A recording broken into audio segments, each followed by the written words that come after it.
Ya estamos De Palabra en Palabra, hoy jueves por la tarde, un jueves templado.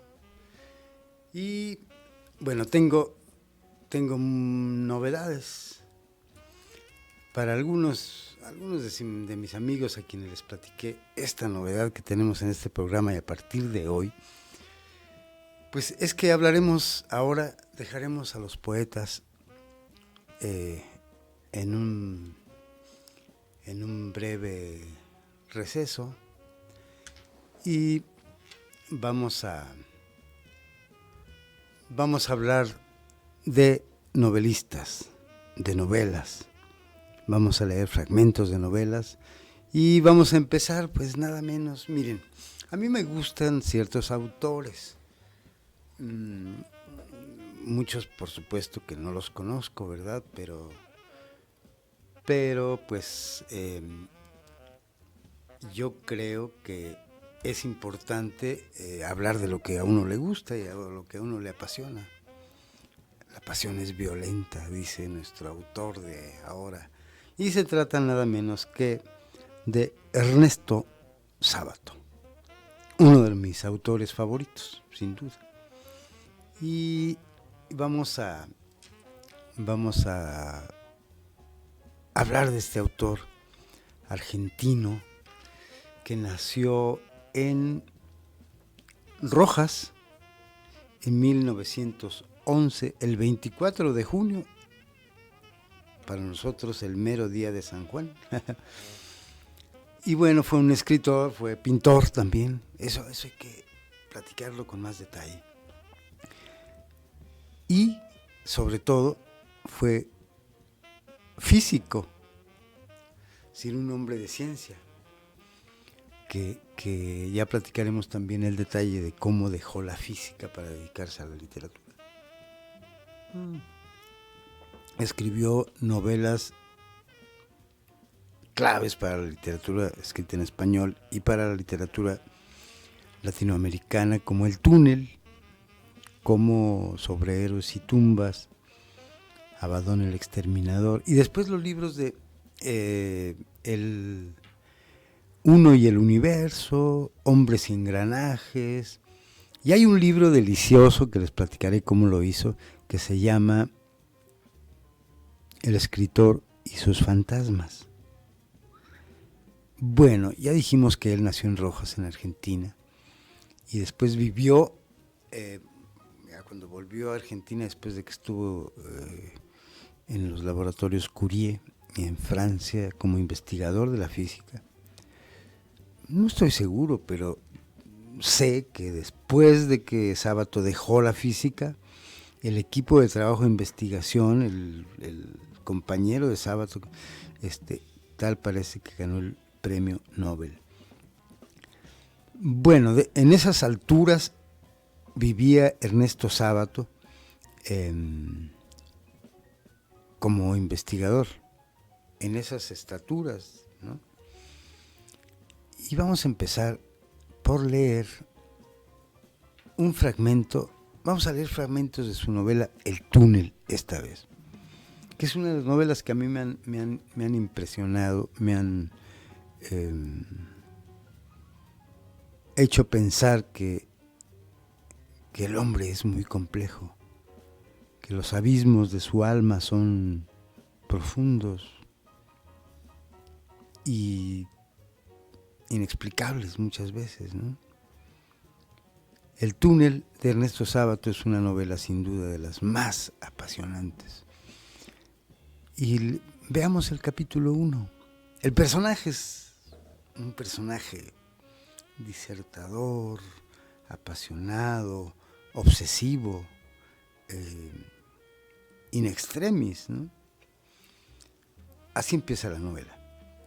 Bastará decir que soy Juan Pablo Castel, el pintor que mató a María Iribarne.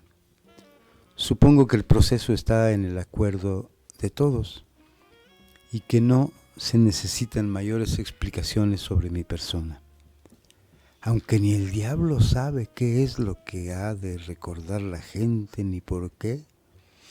En realidad, Siempre he pensado que no hay memoria colectiva, lo que quizás sea una forma de defensa de la especie humana.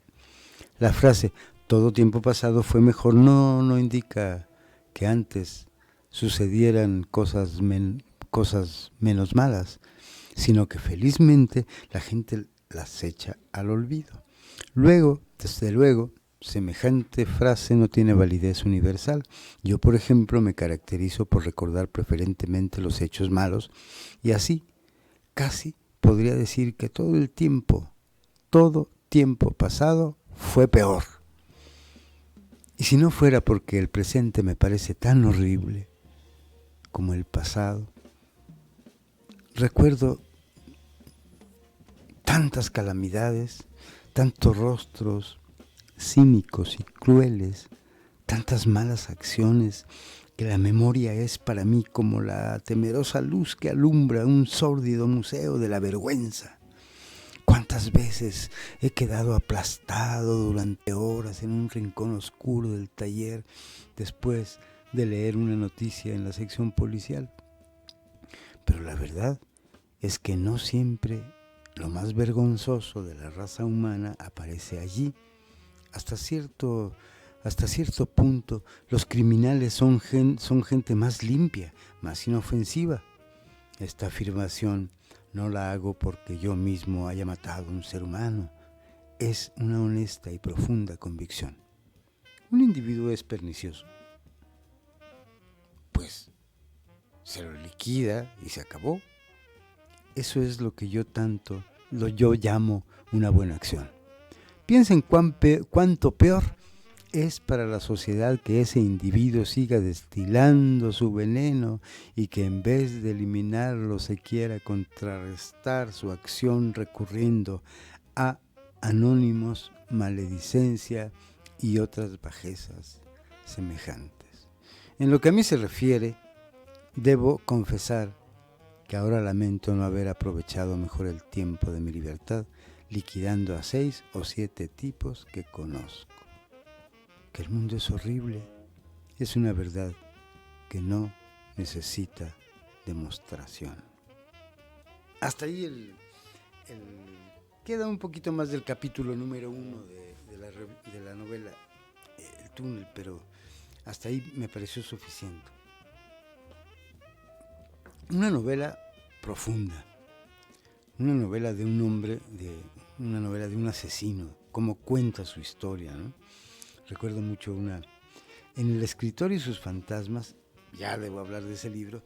Es un libro que a mí me gusta mucho, es una serie de ensayos pequeños, disertaciones muy hondas sobre la pasión del hombre, sobre el alma envenenada del hombre, sobre todo eso, como han sido sus novelas, ¿no? Recordemos sobre Luz y Tumbas también, el personaje Alejandra que quema su casa con su padre adentro, en fin. Y creo que Ernesto Sábato atina muy bien a describir esa oscuridad tremenda que hay en los seres humanos. Vivió 99 años. Creo que fue uno de los autores más exactos en función de la vida del hombre contemporáneo. Explicarse un poco toda esa pasión tremenda, ¿no? Que hay. Y en el túnel se da de una manera vigorosa. Miren, el capítulo número 2 de la novela del túnel dice así. Les leo un fragmentito. Como decía, me llamo Juan Pablo Castel. Podrán preguntarse qué me mueve a escribir la historia de mi crimen. No sé si ya dije que voy a relatar mi crimen y sobre todo a buscar un editor. Conozco bastante bien el alma humana para prever qué pensarán en la vanidad. Piensen lo que quieran. Me importa un bledo. Hace rato que me importa un bledo la opinión y la justicia de los hombres. Supongan pues que publico esta historia por vanidad.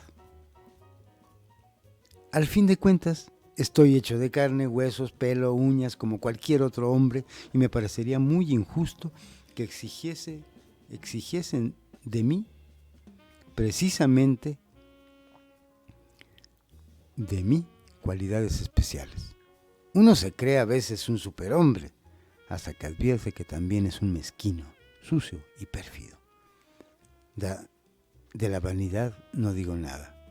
Creo que nadie está desprovisto de este notable motor del progreso humano. Me hacen reír esos señores que salen con la modestia de Einstein o gente por el estilo. Respuesta: es fácil ser modesto cuando se es célebre. Quiero decir, vamos a interrumpir esta que nos queda un cachito del capítulo. Nos quedamos ahí donde habla de Einstein. Y regresamos, vamos a un corte y yo mientras le doy un traguito a mi café.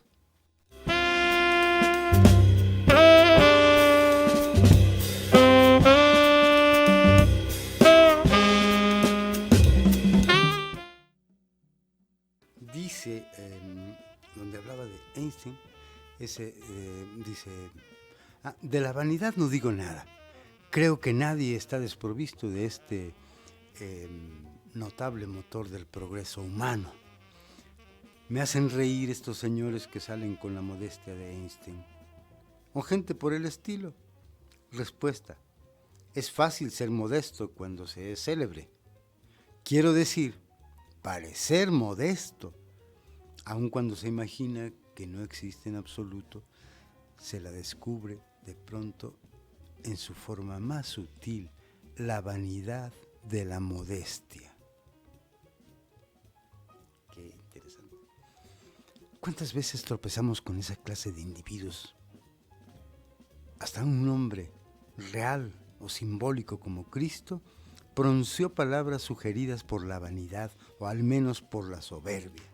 ¿Qué decir de León Bloy, que se defendía de la acusación de soberbia argumentando que se había pasado la vida sirviendo a individuos que no le llegaban ni a la rodilla? Es una parte del capítulo 2 y está empezando a hablar de esas pasiones humanas tremendas, ¿no? Yo creo que razonablemente Sábato dio con muchas certezas sobre esos estremecimientos, enfurecimientos del alma de un hombre en esta novela. Miren, vamos a leer otra parte del capítulo 3. Todos saben que maté a María Iribarne Hunter, pero nadie sabe cómo la conocí, qué relaciones hubo exactamente entre nosotros y cómo fui haciéndome la idea de matarla. Trataré de relatar todo imparcialmente porque, aunque sufrí mucho por su culpa, no tengo la necia pretensión de ser perfecto.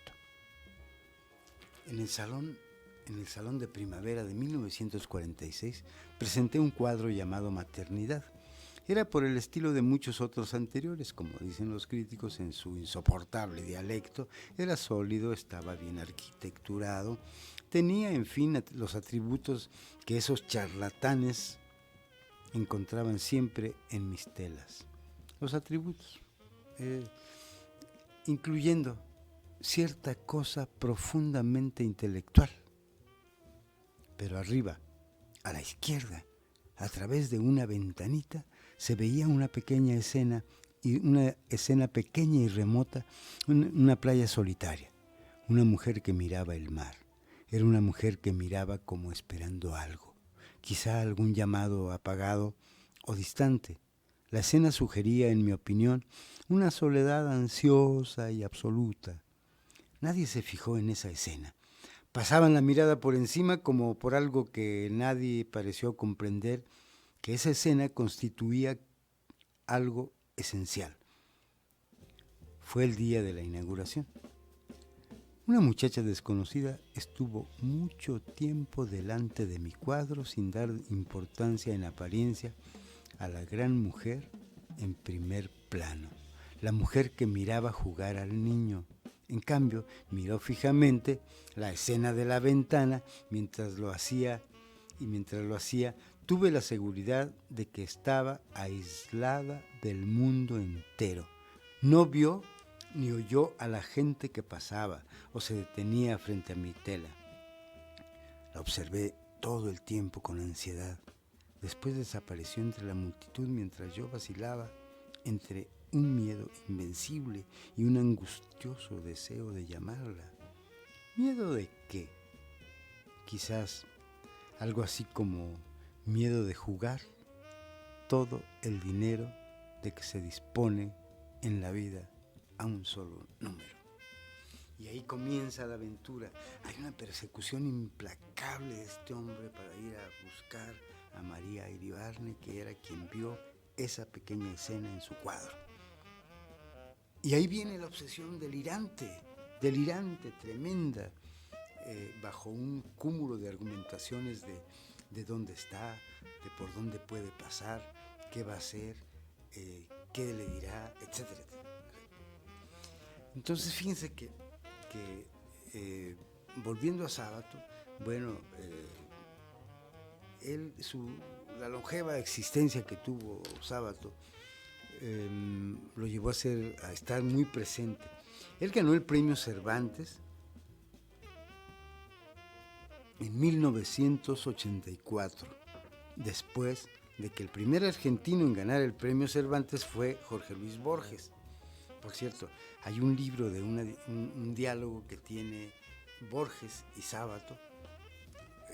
Tienen un periodista de apellido Barone. Los cita, los invita a conversar, y la conversación está en un libro que se llama Borges y Sábato, conversaciones. Un libro espléndido porque además, debo decirlo, no se querían. En verdad no se querían, no tenían una buena amistad. Sábato, un hombre de izquierda, Borges, pues no digamos de derecha, pero con una actitud crítica distinta, ¿no?, a la política. Borges no habló mucho de política, ¿no?, se reía de la política. Y Sábato fue un hombre que fue presidente de la Comisión Nacional sobre la Desaparición de Personas, CONADEP, y publicó además un informe conocido por la famosa expresión nunca más. Un hombre, también un activista, pero decíamos, su vida de científico llegó a los muy altos niveles.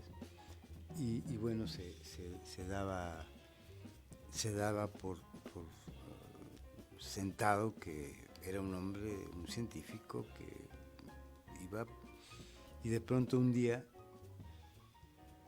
renuncia a la ciencia y se dedica a escribir novelas. Esa es una decisión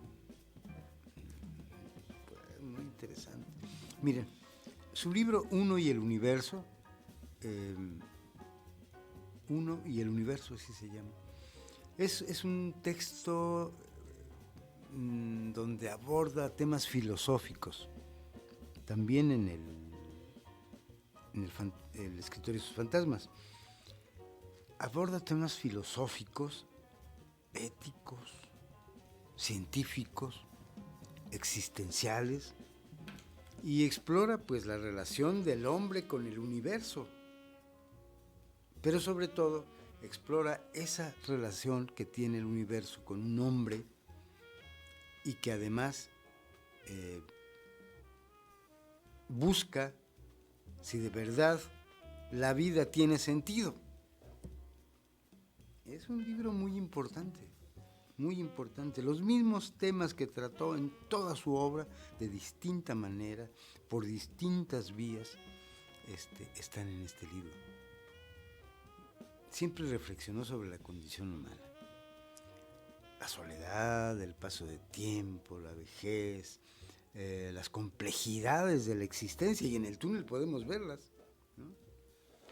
Y hay una visión introspectiva sobre la vida humana y su relación con el mundo, ¿no? Recordemos sus últimos libros, hablaremos de ellos enseguida, pero hay otro que se llama Hombres y Engranajes, que es una obra, es una recopilación de sus ensayos, que también reflexiona sobre la sociedad moderna, ¿no? Sobre los engranajes, digamos, de la sociedad moderna, ¿no?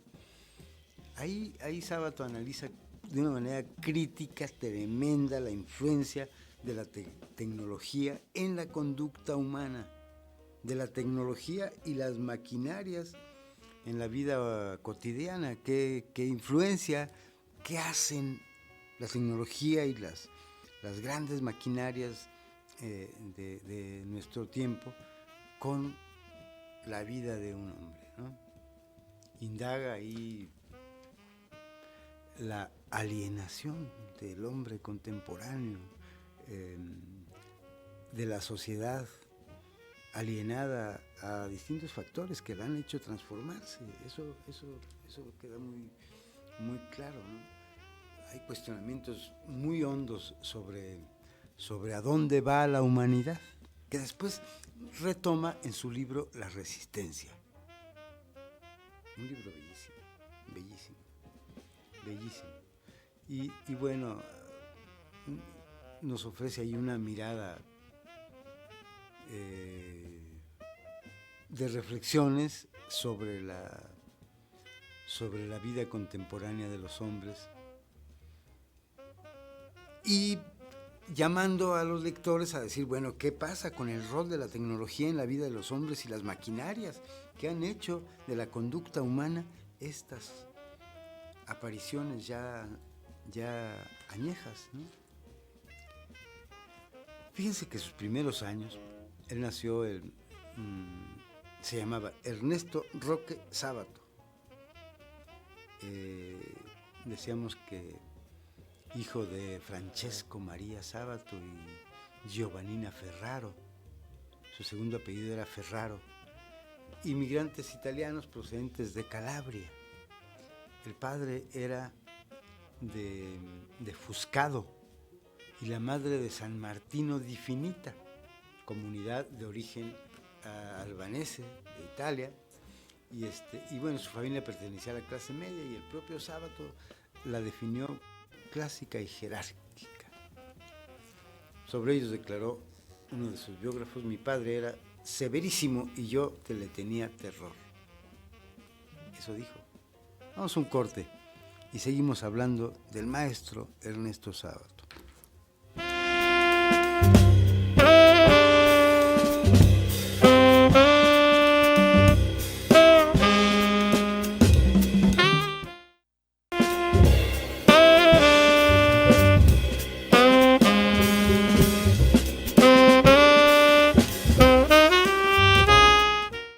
Ya estamos de regreso y bueno, decíamos que en una declaración a uno de sus biógrafos, Sábato le dijo: mi padre era severísimo y yo le tenía terror.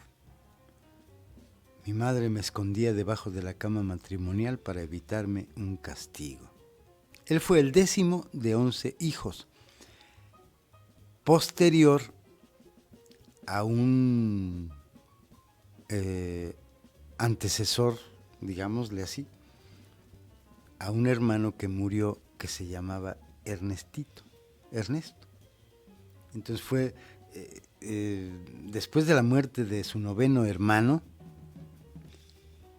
Ernesto José, que le decían Ernestito siempre, por lo que él lleva su nombre. Fíjense, aquí me detengo un poco a pensar también en Vincent Van Gogh. Recuérdese que antes de nacer Van Gogh, el pintor, murió su hermano. Al año, exactamente, nace Vincent Van Gogh, el pintor que conocemos, y cargó con una especie de reclamo silencioso de los padres de haber suplido al hijo que sí fue deseado, primero, ¿no? A Ernesto Sábato le pasa lo mismo. Y él habla de eso en El escritorio de sus fantasmas, que además de esos ensayos de los que ya he hablado, a ese libro lo compone, es lo primero con lo que abre, una entrevista muy larga de Ernesto Sábato que él mismo, digamos, fabricó. Durante su carrera de escritor, durante el tiempo de su fama de escritor, siempre le hicieron las mismas preguntas. Entonces fue eligiendo las preguntas que siempre le hacían y puso la pregunta y él eligió sus mejores respuestas. Por eso es una delicia esa entrevista, ¿no? Y ahí habla de su hermano muerto, como él cargó con el peso del primer hermano muerto, ¿no? Vamos a leer, miren, aquí tengo el capítulo 10. Ya cambié de antojos porque los otros estaban más sucios que una telaraña. El capítulo, un fragmento del capítulo número 10. Más o menos medí que no se fueran más lejos de 1 minuto y medio, 2 minutos, así. Pero bueno, dice, capítulo 10. Pasé una noche agitada. No pude dibujar ni pintar. Aunque intenté muchas veces empezar algo. Salí a caminar y de pronto me encontré en la calle Corrientes. Me pasaba algo extraño. Miraba con simpatía a todo el mundo. Creo haber dicho que me he propuesto hacer este relato en forma totalmente imparcial y ahora daré la primera prueba. Confesando uno de mis peores defectos. Siempre he mirado con antipatía y hasta con asco a la gente, sobre todo a la gente amontonada. Nunca he soportado las playas en verano. Algunos hombres, algunas mujeres aisladas me fueron muy, muy queridos. Por otros sentí admiración, no soy envidioso. Por otros tuve verdadera simpatía. Por los chicos siempre tuve ternura y compasión. Sobre todo cuando mediante un esfuerzo mental trataba de olvidar que al fin serían hombres como los demás. Pero en general, la humanidad me pareció siempre detestable. No tengo inconveniente en manifestar que a veces me impedía comer en todo el día o me impedía pintar durante una semana haber observado un rasgo. Es increíble hasta qué punto la codicia, la envidia, la petulancia, la grosería, la avidez y en general todo ese conjunto de atributos que forman la condición humana pueden verse en una cara, en una manera de caminar, en una mirada. Me parece natural que después de un encuentro así uno tenga ganas de comer, de pintar, ni aún así de vivir. Sin embargo, quiero hacer constar que no me enorgullezco de esta característica. Sé que es una muestra de soberbia y sé también que mi alma ha albergado muchas veces la codicia, la petulancia, la avidez y la grosería. Pero he dicho que no me propongo narrar esta historia con entera imparcialidad. Pero he dicho que me propongo narrar esta historia con entera imparcialidad y así lo haré. Bueno, esas disertaciones de cómo piensa, esa sinceridad de un hombre asesino que está contando cómo cometió el crimen desde la cárcel, es impresionante. Un ejemplo de alguien que busca sobremanera la verdad. Y lo más interesante, la verdad en sí mismo. Es decir, no la verdad que conviene, no, la verdad que ahí lo dice. Esta historia con entera parcialidad. Vamos a seguir hablando. Su hermano Arturo fue director de una institución en el gobierno de Arturo Frondizi. Y su hermano Juan llegó a ser intendente en Rojas, la ciudad donde nació. Ingresó a la escuela primaria en Rojas en 1924 y en 1929 ingresó a la Facultad de Ciencias Físico-Matemáticas de la Universidad Nacional de La Plata. También fue militante del movimiento de la Reforma Universitaria en ese entonces, fundado por el grupo Insurrexit en 1933, de tendencia comunista, junto a algunos personajes que seguramente en la política se han estudiado: Ángel P. Agosti, Ángel Hurtado de Mendoza, Paulino González Alberdi. En 1933 fue elegido secretario general de la Generación Comunista. En fin, fue a Moscú, y miren lo que dice. Antes de Moscú viajó a Bruselas como delegado del Partido Comunista de Argentina al Congreso contra el Fascismo y la Guerra. Una vez ahí, temiendo que al ir a Moscú no regresaría, abandonó el Congreso y huyó a París. Es ahí donde escribió su primera novela llamada La Fuente Muda, que si no mal recuerdo, la destruyó. En 1937 obtuvo el doctorado de Ciencias Físicas y Matemáticas en la Universidad Nacional de La Plata. Luego, y miren lo que les decía, realizó trabajos de investigación sobre radiaciones atómicas en el laboratorio Curie de París.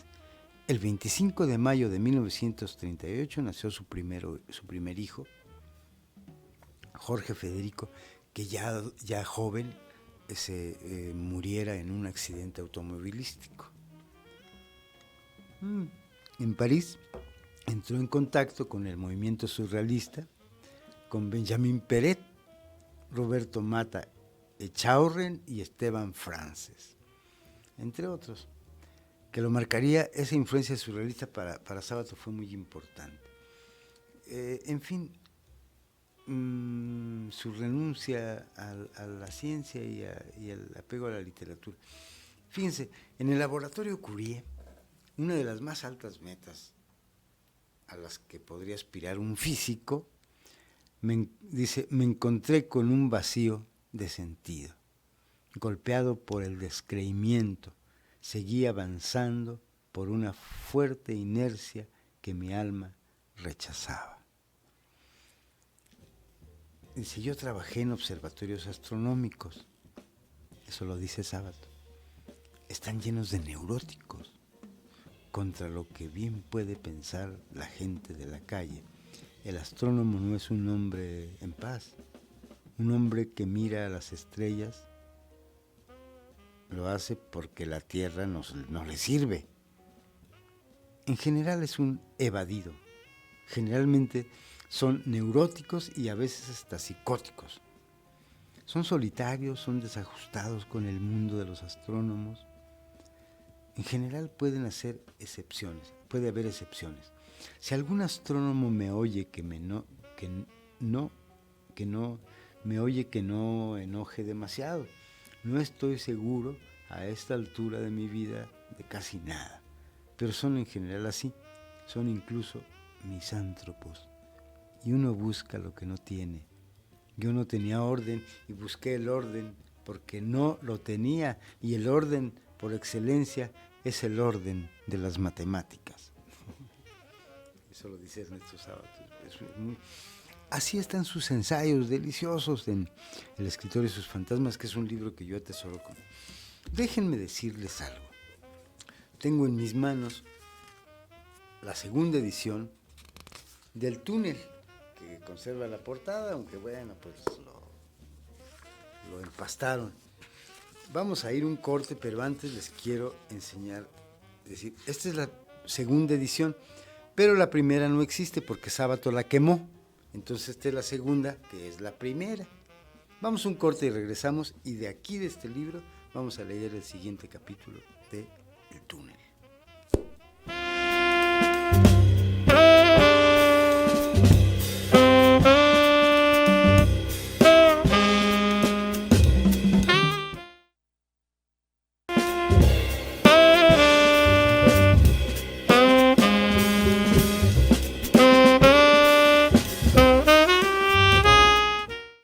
Vamos a leer el capítulo número 22 de El Túnel. Y ahora qué gusto leerlo en papel, y en la primera edición, aunque fue la segunda, fue la primera edición al público. Desperté tratando de gritar y me encontré de pie en medio del taller. Había soñado esto.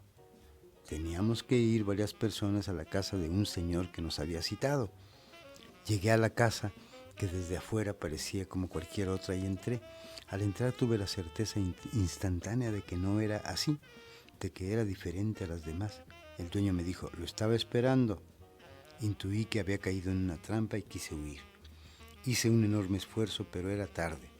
Mi cuerpo ya no me obedecía. Me resigné a presenciar lo que iba a pasar como si fuera un acontecimiento ajeno a mi persona. El hombre, aquel, comenzó a transformarse en pájaro, en un pájaro de tamaño humano. Empezó por los pies, vi cómo se convertía poco a poco en unas patas de gallo o algo así.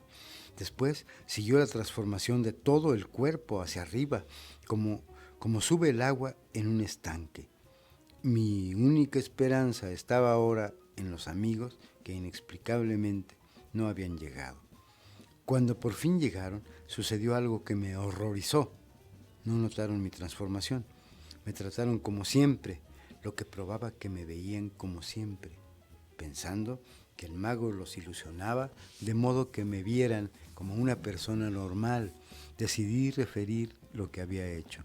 Aunque mi propósito era referir el fenómeno con tranquilidad para no agravar la situación irritando al mago con una reacción demasiado violenta, lo que podría inducirlo a hacer algo todavía peor. Comencé a contar todo a gritos. Entonces observé dos hechos asombrosos. La frase que quería pronunciar salió convertida en un áspero chillido de pájaro, un chillido desesperado y extraño, quizá por lo que encerraba de humano. Y lo que era infinitamente peor, mis amigos no oyeron el chillido como no habían visto mi cuerpo de gran pájaro. Por el contrario, parecían oír mi voz habitual diciendo cosas habituales, porque en ningún momento mostraron el menor asombro. Me callé, espantado. El dueño de la casa me miró entonces con un sarcástico brillo en sus ojos, casi imperceptible, y en todo caso, solo advertido por mí. Entonces comprendí que nadie, nunca, sabría que yo había sido transformado en pájaro. Estaba perdido para siempre y el secreto iría conmigo a la tumba. En esta etapa de la novela es cuando ya está imbuido en la relación con María Iribarne, ¿no? Y bueno, a mí me parece que esa pasión enfermiza y tremenda, obsesiva, llega al crimen, como llegó al crimen Juan Pablo Castel, asesinando a María Iribarne. Bien, la vida de Sábato transcurrió de una manera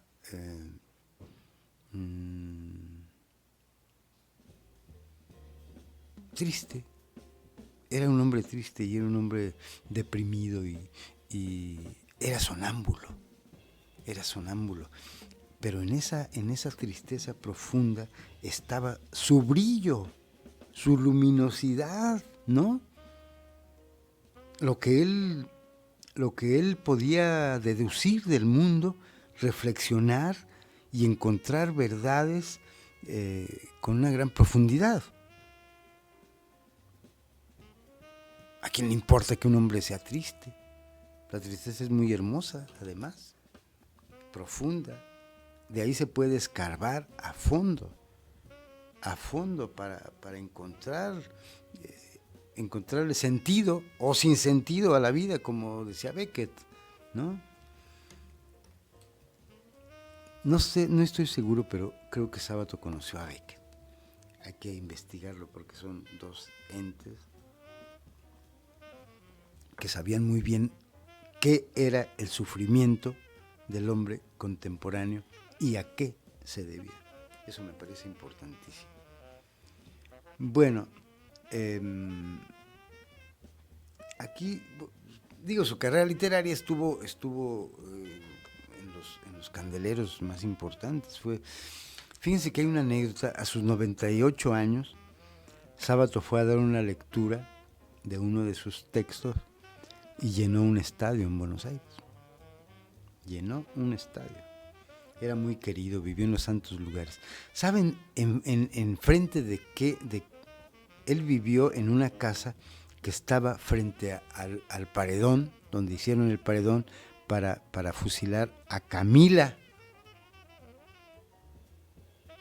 Aquella historia de Camila, enamorada de un sacerdote que la fusilaron, ¿no? Bueno, Sábato vivía frente al paredón de fusilamiento de Camila. Su casa estaba ahí, ¿no? La última parte de su vida empezó a perder la vista. Empezó a perder la vista y pintaba. Se conoce un cuadro de Van Gogh, uno de Dostoyevsky, retratos de sus amados autores, ¿no? Eso es muy curioso, como hay un libro que a mí me hizo llorar profundamente por la vida. No por... a veces lloramos por cosas de las que nos damos cuenta que son irremediables, sean buenas o malas, ¿no? Pero el llanto es una expresión de esas. A mí me pasó con el libro de Antes del fin, de Sábato. Es su despedida de la vida. ¿Quién escribe la despedida de la vida, no? Tan abiertamente, tan reflexivo y tan valiosa su palabra, ¿no? Bueno, Antes del fin es eso. Antes de ese libro escribió La Resistencia, que habla pues de cómo se nos viene encima la tecnología, fíjense. No estoy hablando de ahora. La Resistencia fue publicada, ahorita les voy a decir cuándo fue publicada. Entonces fue en los 90, me parece. Pues bueno, hay mucha información sobre Sábato, sin duda. Pero La Resistencia fue en el 2000, apareció. Ya los celulares, ya las pantallas, ya todo eso, ¿no? Es decir, me parece que ya estaba este mundo. Pero Sábato habla de lo que todavía no llegaba también, ¿no? Habla de la luz. En La Resistencia dice, como todos, como algunas especies de animales, los insectos y los elefantes son atraídos por la luz. Por eso la gente ve tantas pantallas. Tienes razón. La gente vio la televisión porque es luz. Vamos como los insectos a la luz, a las pantallas, como los elefantes. Los elefantes también ven luz y van, ¿no? En fin, a mí me parece impresionante cómo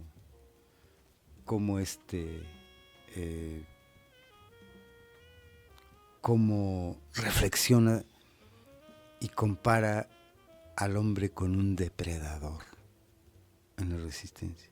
En Antes del fin tengo el aroma del libro y me da mucha tristeza porque es un hombre que se está despidiendo de la vida, ¿no?